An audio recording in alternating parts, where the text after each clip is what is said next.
go again. Yep, LSU and Wisconsin. From Lambeau Field. I believe it's the first college game there since 1983. LSU 11, 44.5 the total. The LSU defensive coordinator was the Wisconsin DC the last 3 years. And in my mind, that's a bigger edge even than offensive coordinator. Because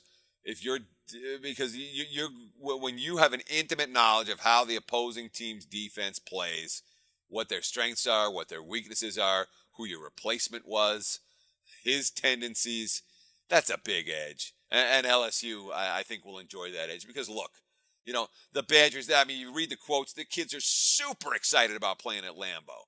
This venue is a much bigger deal for Wisconsin's kids than for the LSU kids who play at a bunch of really cool venues over the course of the season.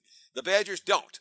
And then you throw in, you say, how much did the Baton Rouge flooding affect LSU's preparation? It's been a long, hard summer for LSU. So all these factors, you say, oh, well, the Badgers are going to be up for it, and it means so much to them, and the Baton Rouge stuff has really hurt LSU in terms of preparation, and all of that is negated by Dave Aranda. He led the Wisconsin defense to number 1 in scoring and number 2 in total defense last year, and now he gets rewarded by being able to coach better players because, boy, when you start grading out these two teams, Paulie, there's no comparison between the LSU talent and the Wisconsin talent. This is not a Barry Alvarez Wisconsin anymore.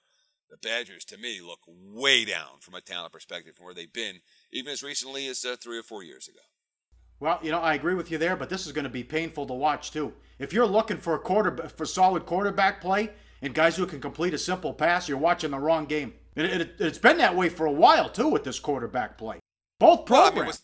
Certainly Wisconsin. They got Bart Houston. He's a fifth-year senior. And it's good that he's been around, and it's bad that if you're a fifth-year senior, and given the issues Wisconsin's had at quarterback in recent years, the fact that he wasn't able to win the job in any previous season is something of a concern. But while you have Bart Houston, who I don't trust, what about Corey Clement?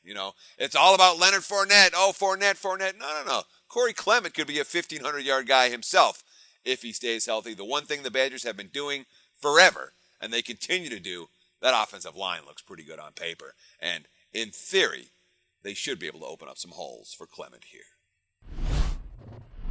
Hey guys, for the full video, go to sbrpicks.com. Do your research before you bet. Check out our ratings guide to see which books have the best ratings and sign-up bonuses. Open up several accounts and shop for lines at sbrodds.com. Always be ahead of the game.